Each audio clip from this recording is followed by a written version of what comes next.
जो देती दुखों से किनारा।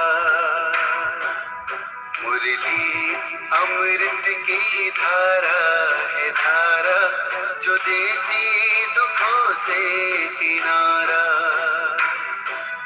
भूले जीवन में हो जा शिव बाबा मुरली में समझाए। भूले जीवन में हो जा शिव बाबा मुरली में समझाए। तुम्हें देवता बनना है प्यारा, देखो गलती न करना दोबारा।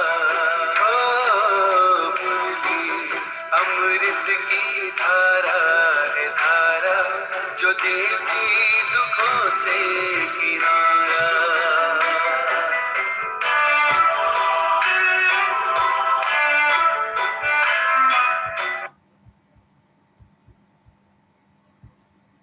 ओम शांति। ओम शांति। ओम शांति। सभी रिलैक्स होकर बैठे, बुद्धि को चारों तरफ से हटाकर पूरा ध्यान भ्रिकुटी के मध्य में। ये मुझ आत्मा का निवास स्थान है। मैं आत्मा इन कर्मेंद्रियों की मालिक हूँ। मैं आत्मा इस शरीर की मालिक हूँ। मैं बहुत बहुत बहुत भाग्यवान आत्मा हूँ। कोटों में कोई और कोई में भी कोई भाग्यवान आत्मा कि परम पिता परमात्मा ने मुझे अपना बनाया है और रोज मुझे गुणों से, शक्तियों से, ज्ञान से भरपूर करते जाते हैं। शुक्रिया मेरे बाबा, शुक्रिया मुझे अपना बनाने के लिए, मुझे रोज पढ़ाने के लिए, मुझे पतित से पावन बनाने के लिए, मुझे गुणों से, शक्तियों से, ज्ञान से भरपूर करने के लिए। अभी मैं आत्मा अपने परम पिता परमात्मा के महावाक्य सुनूंगी। ओम शांति। आज 31 मई 2021 बाबा के महावाक्य हैं। पहले सुनते हैं मुरली का सार। मीठे बच्चे, यह दुनिया कब्रिस्तान होने वाली है, इसलिए इससे दिल नहीं लगाओ, परिस्तान को याद करो। क्या याद दिला रहे हैं बाबा हमें कि ये दुनिया कब्रिस्तान होने वाली है, इससे दिल नहीं लगानी है, परिस्तान को याद करो। प्रश्न है, तुम गरीब बच्चे जैसा खुश नसीब दुनिया में कोई भी नहीं क्यों? तुम गरीब बच्चों जैसा खुश नसीब दुनिया में कोई भी नहीं क्यों? उत्तर, क्योंकि तुम गरीब बच्चे ही डायरेक्ट उस बाप के बने हो जिससे सदगति का वर्षा मिलता है। गरीब बच्चे ही पढ़ते हैं, साहूकार यदि थोड़ा पढ़ेंगे भी तो उन्हें बाप की याद मुश्किल से रहेगी। तुम्हें तो अंत में बाप के सिवाय और कुछ भी याद नहीं आएगा, इसलिए तुम सबसे खुश नसीब हो। गीत है आज का, दिल का सहारा टूट न जाए। ओम शांति। बच्चों प्रति बाप समझा रहे हैं और बच्चे समझ रहे हैं कि बरोबर यह जमाना अब कब्रिस्तान बनने वाला है। पहले यह जमाना परिस्तान था, अब पुराना हो गया, इसलिए इनको कब्रिस्तान कहते हैं। सबको कब्र दाखिल होना है। पुरानी चीज कब्र दाखिल होती है, अर्थात मिट्टी में मिल जाती है। यह भी सिर्फ तुम बच्चे ही जानते हो, दुनिया नहीं जानते। कुछ विलायत वालों को मालूम होता है कि कब्रिस्तान होने का समय दिखता है। तुम बच्चे भी जानते हो कि परिस्तान स्थापन करने वाला हमारा बाबा फिर से आया हुआ है। बच्चे यह भी समझते हैं अगर इस कब्रिस्तान से दिल लगाई तो घाटा पड़ जाएगा। अभी तुम बेहद के बाप से बेहद सुख का वर्षा ले रहे हो, सो भी कल्प पहले मुआफिक। कल्प पहले जैसे लिया था फिर से ले रहे हो। यह तुम बच्चों की बुद्धि में है, हर कदम रहना चाहिए। हैं, यह तुम बच्चों की बुद्धि में हर कदम रहना चाहिए, तो यही मनमना भाव है। बाबा कह रहे हर समय बुद्धि में यही चक्र फिरता रहना चाहिए, सृष्टि के आदि मध्य अंत का। कल बाबा ने कहा था सुदर्शन चक्र चलाते रहो, और सुदर्शन चक्र ये नहीं बस चलाना, उसे धारणा के साथ चलाना।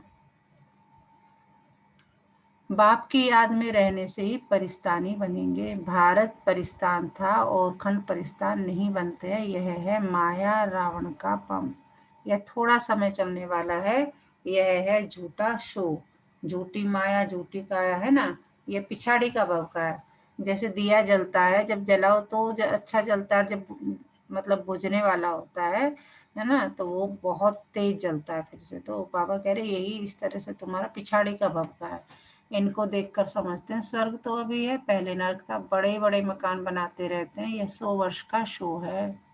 देखिए बाबा ने आज संगम युग का बता दिया है, 100 वर्ष का शो है। टेलीफोन, बिजली, एरोप्लेन आदि यह सब 100 वर्ष के अंदर बनते हैं। कितना शो है, इसलिए समझते हैं स्वर्ग तो अभी है। बाबा कह रहे इतना सब कुछ देख के तो सबको लगता है अरे स्वर्ग तो यही है। दिल्ली पुरानी क्या थी, अभी नई दिल्ली कैसे अच्छी बनी है, नाम ही रखा है न्यू दिल्ली। बापूजी चाहते थे नई दुनिया रामराज हो, परिस्तान हो, यह तो टेम्परेरी पॉम्प है। कितने बड़े बड़े मकान, फाउंटेन आदि बनाते हैं, इनको आर्टिफिशियल स्वर्ग कहा जाता है, अल्पकाल के लिए। तुम जानते हो इनका नाम कोई स्वर्ग नहीं है, इनका नाम नरक है। नरक का भी एक शो है, यह है अल्पकाल का शो। यह अभी गया कि गया। अब बाप बच्चों को कहते हैं एक तो शांति धाम को याद करो। सब मनुष्य मात्र शांति को ढूंढते रहते हैं, कहाँ से शांति मिलेगी। अब यह सवाल तो सारी दुनिया का है कि दुनिया में शांति कैसे हो। मनुष्यों को यह पता नहीं कि हम सब वास्तव में शांति धाम के रहने वाले हैं। क्या पता नहीं है कि हम सब शांति धाम के रहने वाले, मनुष्यों को ये नहीं पता। हम आत्माएं शांति धाम में शांत रहती है, फिर यहाँ आती है क्या करने, पार्ट बजाने। सो भी तुम बच्चों को मालूम है। अभी तुम पुरुषार्थ कर रहे हो सुख धाम जाने वाया शांति धाम। पहले हम शांति धाम जाएंगे, फिर सुख धाम जाएंगे। हर एक की बुद्धि में है हम आत्माएं अभी जाएंगी अपने घर शांति धाम। यहाँ तो शांति की बात हो नहीं सकती, यह है ही दुख धाम। सुख सतयुग पावन दुनिया, कलयुग है पतित दुनिया। बाबा बिल्कुल क्लियर करके एक एक पॉइंट समझा रहे हैं कि सतयुग कैसी दुनिया है, पावन दुनिया, कलयुग है पतित दुनिया। इन बातों की समझ अभी तुम बच्चों को आई है, दुनिया वाले तो कुछ भी नहीं जानते। तुम्हारी बुद्धि में आया है बेहद का बाप हमको सृष्टि चक्र के आदि मध्य अंत का राज समझाते हैं। बाबा कह रहे ये भी तुम्हें पता है, ये भी कैसे पता है, मैंने आके तुम्हें बताया। फिर कैसे धर्म स्थापक आकर धर्म स्थापन करते हैं। अब सृष्टि में कितने अथाह मनुष्य है, भारत में भी बहुत है। भारत जब स्वर्ग था बहुत साहूकार थे और कोई धर्म नहीं था। तुम बच्चों को रोज रिफ्रेश किया जाता है, ये जो हमें बाबा मुरली पढ़ा पढ़ा के रोज हमारा एक्वा प्रेशर करता है ना, बटन दबाता रहता है बुद्धि के, तीसरा नेत्र खोलता रहता है। तो बाबा कह रहे हैं कि तुम बच्चों को रोज रिफ्रेश किया जाता है, बाप और वर्षे को याद करो। भक्ति मार्ग में भी यह चला आता है, हमेशा उंगली दिखाते हैं कि परमात्मा को याद करो। कुछ भी बात हो, जितने भी धर्मात्मा है उन सब का भी देखो, अगर कहीं तुम्हें दिखता है तो उंगली सिर्फ ऊपर की तरफ जाते हैं, है ना। क्राइस्ट का भी उंगली ऊपर, गॉड इज वन है। और इनका भी देख, मतलब जितने भी धर्मात्मा होके गए हैं, कोई ये नहीं कहता कि मैं तुम्हारा उद्धार करूंगा, सब उंगली वाला कहते, उंगली ऊपर की तरफ कहते हैं। हमेशा उंगली दिखाते हैं कि परमात्मा को याद करो, परमात्मा अथवा अल्लाह वहाँ है। परंतु सिर्फ ऐसे ही याद करने से कुछ थोड़ा ही होता है, उनको यह भी पता नहीं कि याद से क्या फायदा होगा। बाबा कह रहे उसकी भी एक यथार्थ विधि है, परसों की मुरली में समझाया था। उसके साथ हमारा क्या संबंध है जानते ही नहीं, तो याद करने का फायदा क्या। दुख के समय पुकारते हैं हे राम, आत्मा याद करते हैं, परंतु उनको ये पता नहीं कि सब सुख शांति किसको कहा जाता है। तुम्हारी बुद्धि में आता है कि हम सब एक बाप की संतान हैं, तो फिर दुख क्यों होना चाहिए। बेहद के बाप से सदा सुख का वर्षा मिलना चाहिए, यह भी चित्र में क्लियर है। भगवान है ही स्वर्ग की स्थापना करने वाला, हेवनली गॉड फादर। वह आते भी भारत में है, परंतु यह कोई समझते नहीं है। देवी देवता धर्म की स्थापना जरूर संगम पर ही होगी, सतयुग में कैसे होगी, परंतु यह बातें दूसरे धर्म वाले जानते नहीं सिवाय तुम्हारे। यह तो बाप ही नॉलेजफुल है, समझाते हैं। आदि सनातन देवी देवता धर्म कैसे स्थापन हुआ, सतयुग की आयु लाखों वर्ष कहने से बहुत दूर कर देते हैं। तुम बच्चों को चित्रों पर ही समझाना है। भारत में इन लक्ष्मी नारायण का राज्य था, इन्होंने कैसे कब यह राज पाया यह नहीं जानते, सिर्फ कहते हैं यह सतयुग के मालिक थे, उनके आगे जाकर भीख मांगते।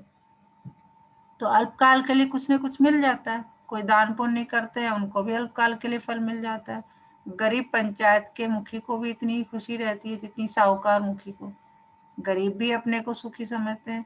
बॉम्बे में देखो गरीब लोग कैसे कैसे स्थानों पर रहते हैं। देखो बाबा क्या टेंशन दिला रहे हैं, झुग्गी झोपड़ी का भी बता रहे हैं। तुम बच्चे अभी समझते हो भल करोड़पति है परंतु कितने दुखी हैं। तुम कहेंगे हमारे जैसा खुशनसीब और कोई नहीं। हम डायरेक्ट बाप के बने हैं जिससे सदगति का वर्षा मिलता है।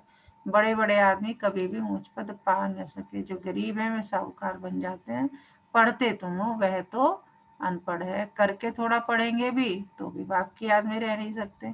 अंत में तुमको सिवाय बाप के और कुछ भी याद नहीं रहना है। जानते हो यह सब कब्रिस्तान होना है।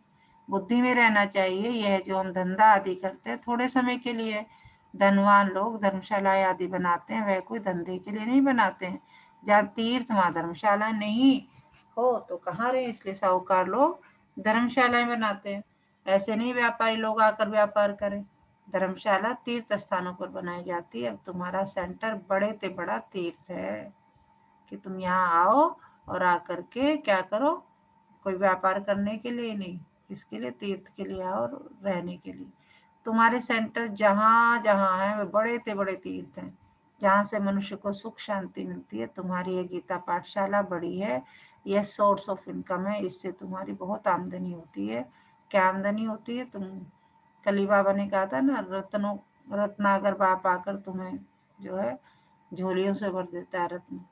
यह सोर्स ऑफ इनकम है, इससे तुम्हारी बहुत आमदनी होती है। तुम बच्चों के लिए यह भी धर्मशाला है, बड़े से बड़ा तीर्थ है। तुम बेहद के बाप से बेहद का वर्षा लेते हो। इस जैसा बड़े से बड़ा तीर्थ कोई होता नहीं। उन तीर्थों पर जाने से तो तुमको कुछ भी नहीं मिलता है, यह तो तुम समझते हो। भक्त लोग बड़े प्रेम से मंदिर आदि में चरणामृत लेते हैं, समझते हैं उनसे हमारा हृदय पवित्र हो जाएगा, परंतु वहाँ वह तो पानी है। यहाँ तो बाप कहते हैं मुझे याद करो तो वर्षा मिलेगा। अभी बेहद के बाप से तुमको अविनाशी ज्ञान रत्नों का खजाना मिलता है। अक्सर करके शंकर के पास जाते हैं, समझते हैं अमरनाथ ने पार्वती को कथा सुनाई, तब कहते हैं भर दे झोली। तुम अविनाशी ज्ञान रत्नों से झोली भरते हो। बाबा कह रहे सिर्फ तुम्हारी झोली भरती है। और वो कैसे, रत्न कैसे, अविनाशी, जिसका कभी विनाश नहीं हो सकता। तुम अविनाशी ज्ञान रत्नों से झोली भरते हो। बाकी अमरनाथ कोई एक को थोड़ी बैठकर कथा सुनाएगा, जरूर बहुत होंगे और वह भी मृत्यु लोक में ही होंगे। सूक्ष्म तन में तो कथा सुनाने की दरकार ही नहीं, वहां तो जरूरत ही नहीं है। अनेक तीर्थ बनाए हैं, साधु संत महात्मा आदि ढेर जाते हैं। अमरनाथ पर लाखों आदमी जाते हैं। कुंभ के मेले पर गंगा स्नान करने सबसे जास्ती जाते हैं, समझते हैं पावन बनेंगे। वास्तव में कुंभ का मेला यह है। ये सब तुम अभी कुंभ के मेले में बैठे हो ज्ञान का स्नान कर रहे हो। आत्मा जो है ज्ञान का स्नान कर रही है। वह मेले तो जन्म जन्मांतर करते आए, परंतु बाप कहते हैं इससे वापस अपने घर कोई भी जा नहीं सकते। कि जो तुम ये गंगा स्नान में ये सारे मेले करके आते हो, कुंभ नहा के आते हो, इससे कोई भी अपने घर वापस जा नहीं सकते, क्योंकि जब आत्मा पवित्र बने तब जा सके। परंतु अपवित्र होने के कारण सबके पंख टूटे हुए हैं। आत्मा को पंख मिले हैं। योग में रहने से आत्मा सबसे तीखी उड़ती है। कोई का हिसाब किताब लंदन में, अमेरिका में होगा तो झट उड़ेंगे, वहां सेकंड में पहुंच जाते हैं। लेकिन मुक्ति धाम में तो जब कर्मातीत हो तब जा सके, तब तक यहाँ ही जन्म मरण में आते हैं। कर्मातीत होना है बाबा, उसी पर बार बार कल भी अटेंशन दिला रहे थे। कर्म करते करते मुझे याद करते रहो। कि वैसे और भी तो जब काम करते हो तो तुम्हारी बुद्धि जो है, मान लो खाना बना रहे हो तो बुद्धि कहीं और जा रही है ना। प्रेस कर रहे हो तो बुद्धि कहीं और जा रही है, तो ऐसे वो जब बुद्धि कहीं और जा रही है, कहीं और ना जाके उस बुद्धि को उस समय मेरे में लगाओ। तो ये कर्मातीत अवस्था बाबा ने कल तरीका भी बताया था मगन रहने का और मनन करने का। इन जैसी तीखी और कोई चीज होती नहीं। ढेर की ढेर सब आत्माएं मूल वतन में जाने वाली है, आत्मा को कहाँ का कहाँ पहुंचाने में देरी नहीं लगती है। तो क्या सुनाया बाबा ने, कौन बताएगा? अभी तक क्या सुनाया बाबा ने? ओम शांति मैम। ओम शांति। मैम आज बाबा जी बोलते हैं कि ये जो दुनिया है, ये जो दुनिया की शो बाजी है, दैट्स ऑल आर्टिफिशियल। ये सब आर्टिफिशियल है, क्योंकि ये लोगों को लगता है ये स्वर्ग है, बट ये नर्क है। असली स्वर्ग है ऊपर परम धाम में। अभी लोगों को इसका कोई ज्ञान नहीं है, बिकॉज वो हम लोग कितने लकी है कि हम इस ज्ञान के एकमात्र हमें ही मिला है ये ज्ञान। तो लोगों को अभी इस बारे में पता नहीं है।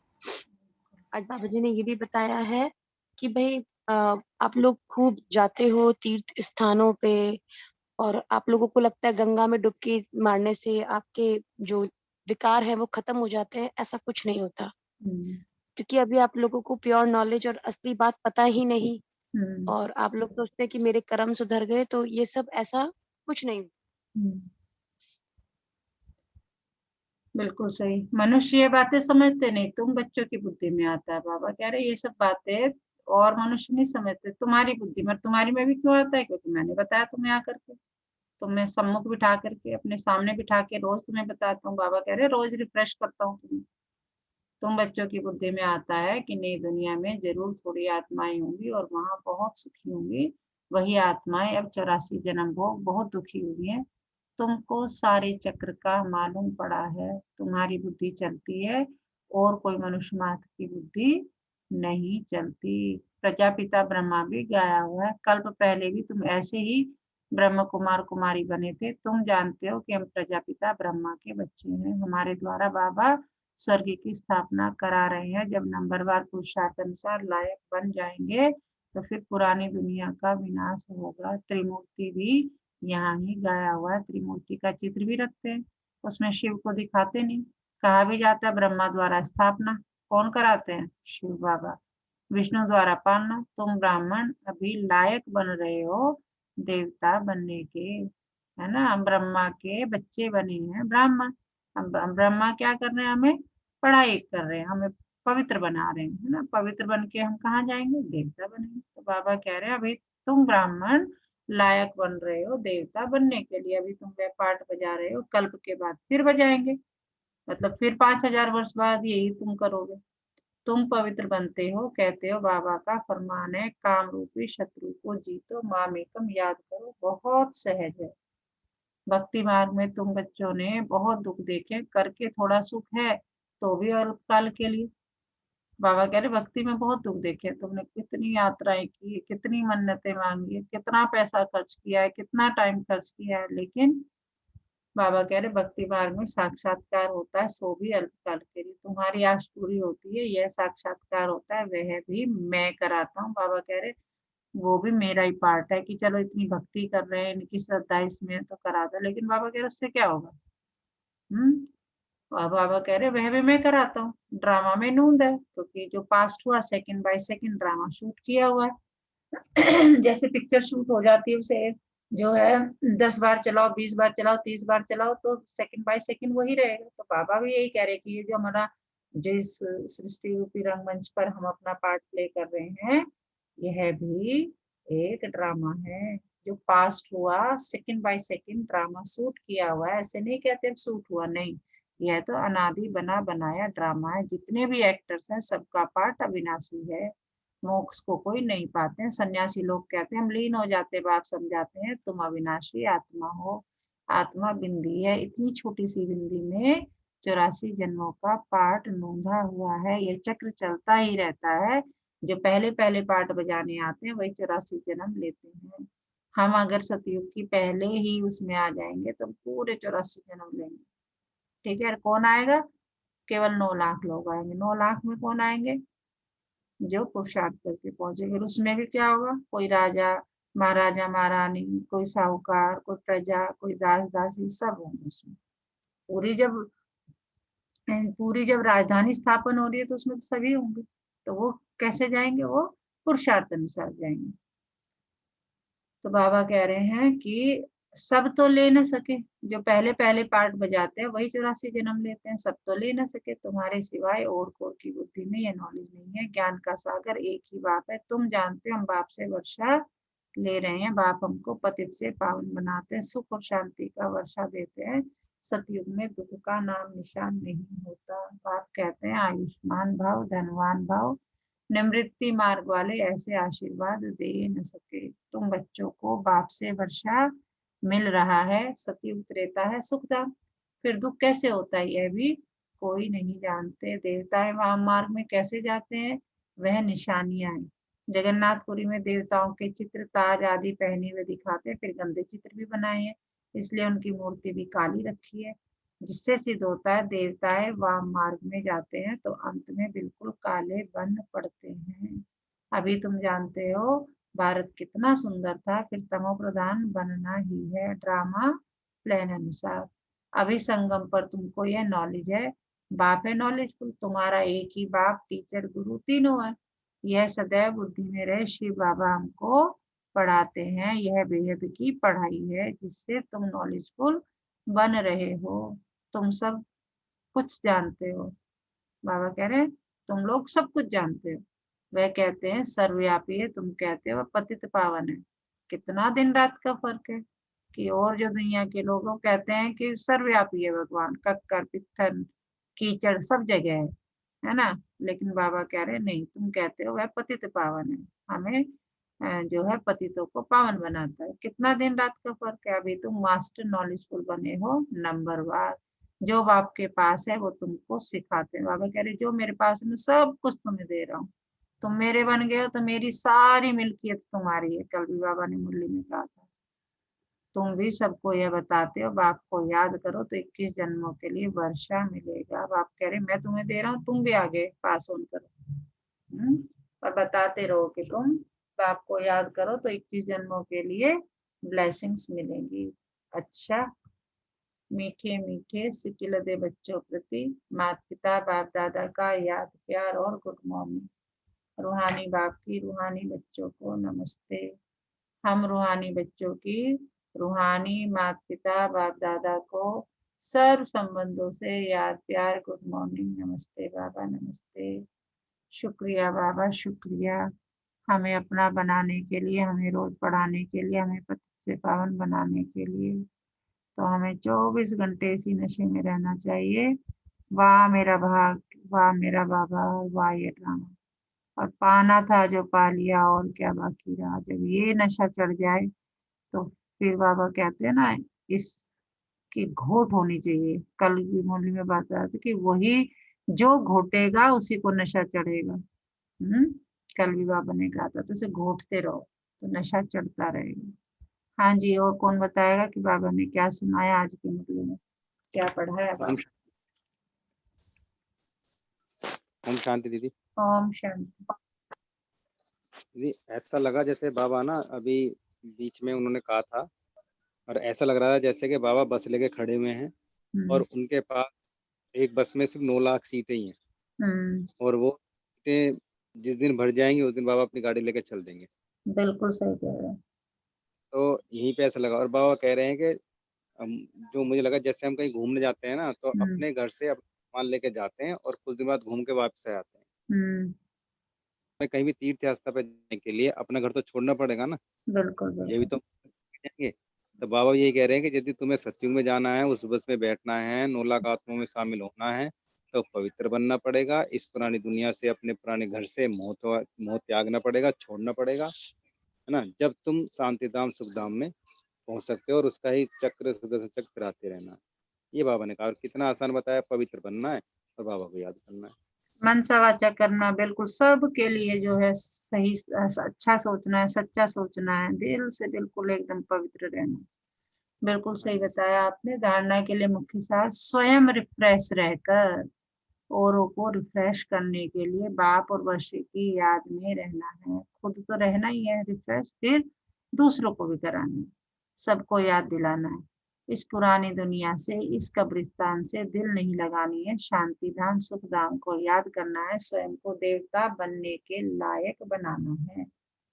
आज का वरदान है, नशे और निशाने की स्मृति से, नशे और निशाने की स्मृति से सर्व कर्मेंद्रियों को ऑर्डर प्रमाण चलाने वाले ताज व तख्त नशीन भव। बाबा का बस चले तो हमें ताज बिठा पहना पहना के बिठा दे।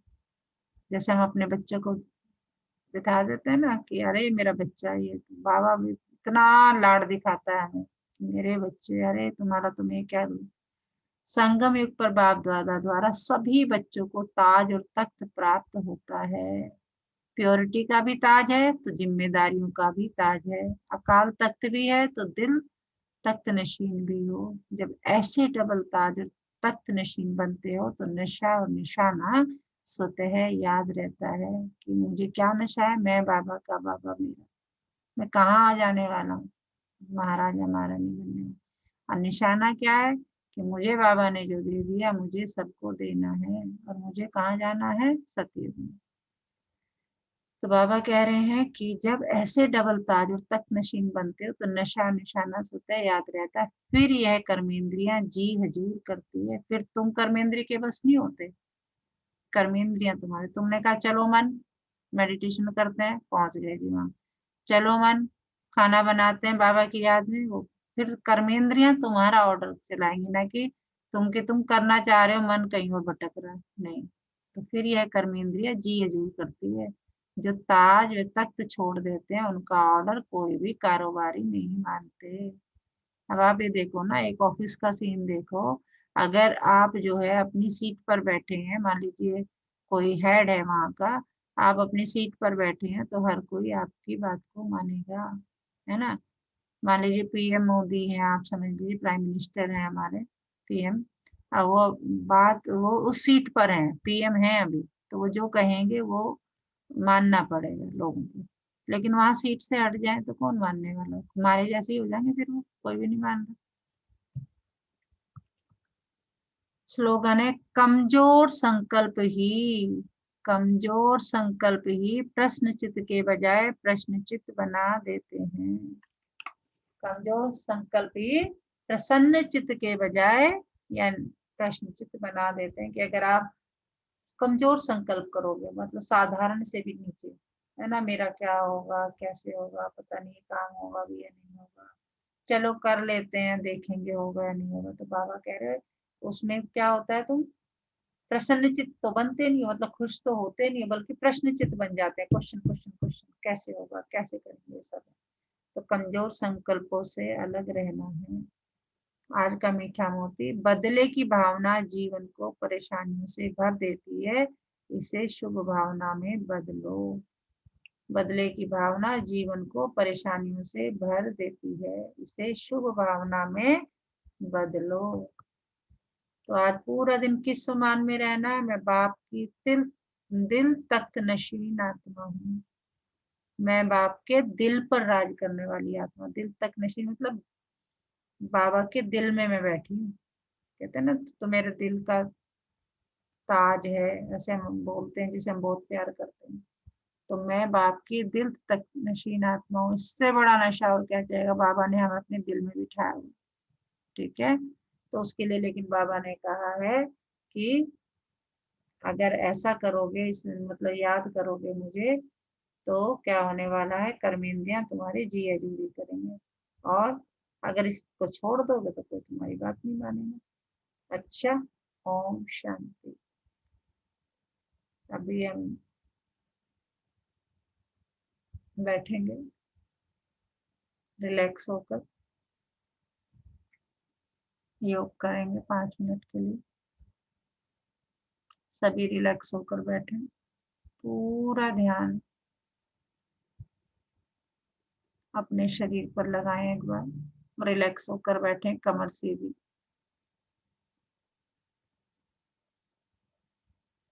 कमर सीधी। सांसों को आते जाते देखें, सांसों को आते जाते देखें। सांसों को आते जाते देखें।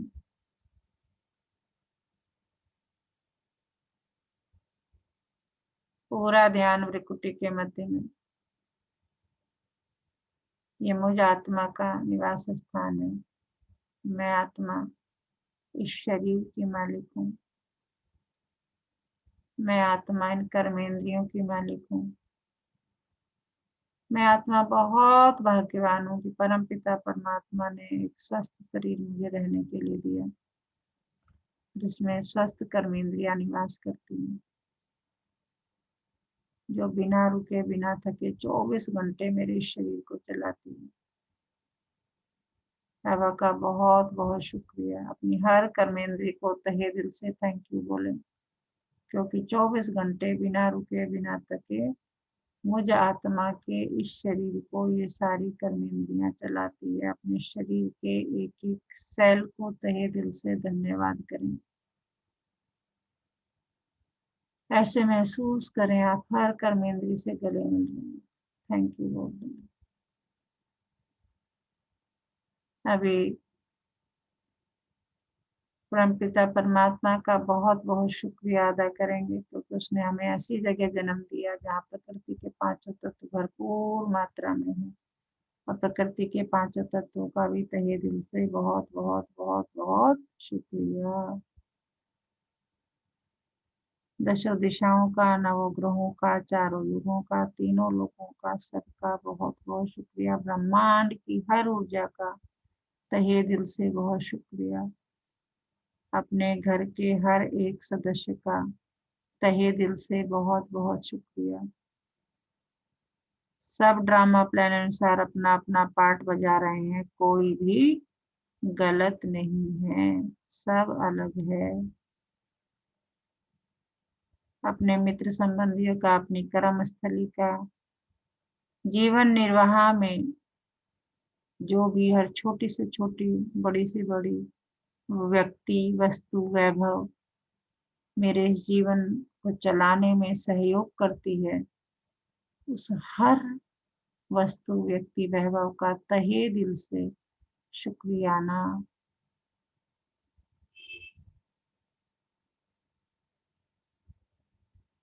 आज के दिन, तारीख, महीने, सबका तहे दिल से बहुत बहुत बहुत शुक्रिया।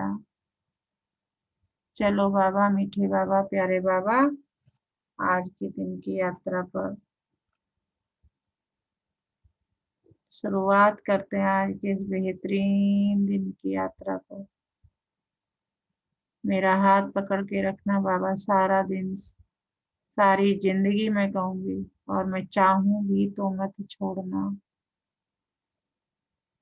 आई am giving you this full right to you. मैं चाहूंगी तो मत छोड़ना।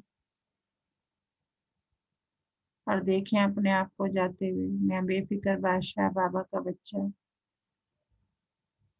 हंसता खेलता गाता मुस्कुराता जा रहा हूँ आज के दिन की यात्रा पर।